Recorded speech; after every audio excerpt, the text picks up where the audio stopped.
Assalamualaikum warahmatullahi wabarakatuh.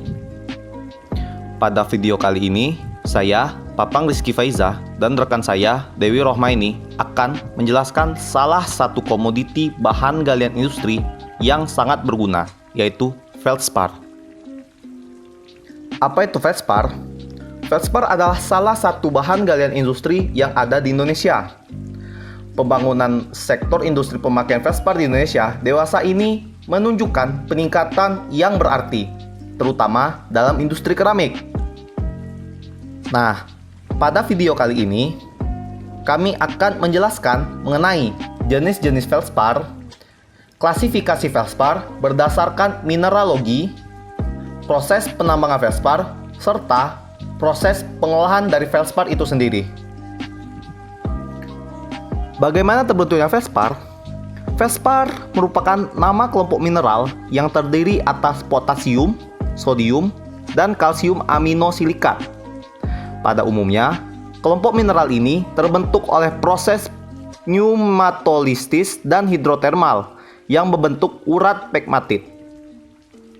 Feldspar ditemukan pada batuan beku, batuan erupsi, dan batuan metamorf, baik yang bersifat asam maupun yang bersifat basah. Berdasarkan keterdapatannya, endapan feldspar dapat dikelompokkan menjadi 3 jenis, yaitu feldspar primer, feldspar diagenetik, dan feldspar aluvial.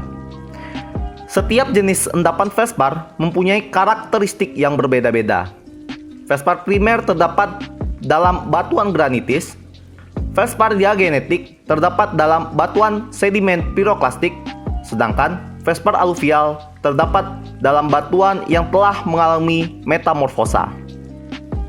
Feldspar adalah mineral alumnia anhidrat silikat yang berasosiasi dengan unsur kalium, natrium, dan kalsium dalam perbandingan yang beragam.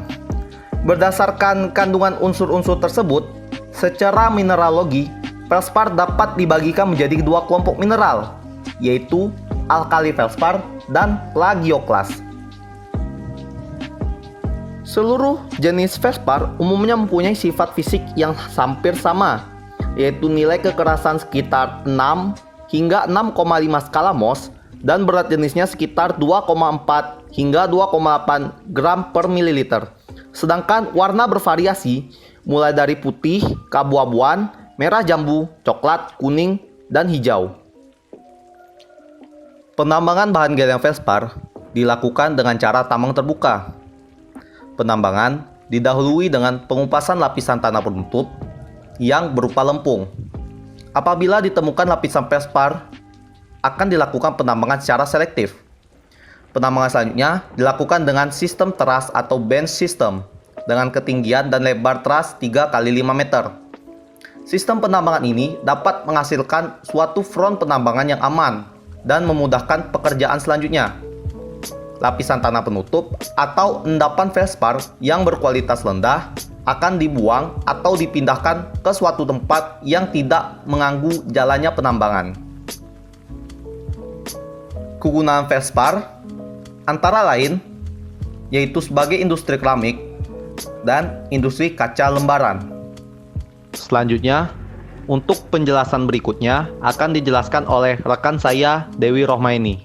Tahap pengolahan feldspar.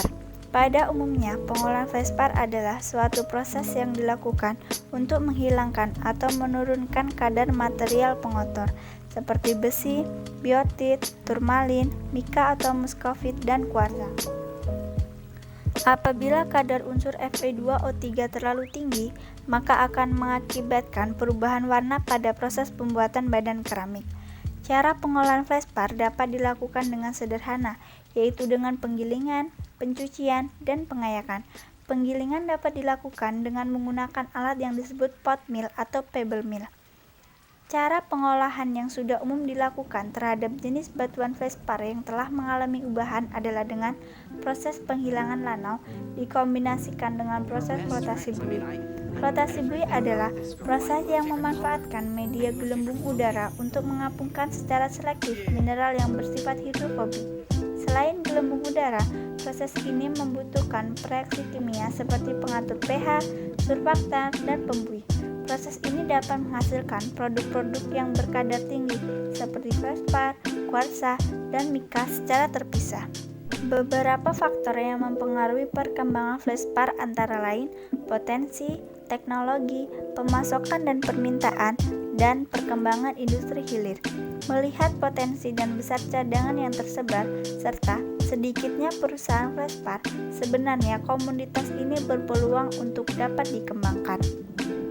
Kesimpulan dari bahan galian fluorspar, yang pertama, jenis-jenis fluorspar adalah fluorspar primer, fluorspar diagenetik, dan fluorspar aluvial. Kedua, klasifikasi fluorspar berdasarkan mineralogi adalah alkali fluorspar dan plagioklas. Proses penambangan fluorspar dapat dilakukan dengan cara tambang terbuka.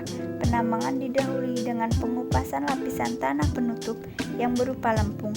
Apabila ditemukan lapisan fluorspar, akan dilakukan penambangan secara selektif. Penambangan selanjutnya akan dilakukan dengan sistem teras atau band system. Keempat, proses pengolahan fluorspar. Proses pengolahan fluorspar dapat dilakukan dengan cara sederhana, yaitu dengan penggilingan, pencucian, dan pengayakan. Penggilingan dapat dilakukan dengan menggunakan alat pot mill atau pebble mill. Baik, itu saja penjelasan dari kelompok kami. Jika kami ada salah kata, kami mohon maaf. Dan kami akhiri. Wassalamualaikum warahmatullahi wabarakatuh.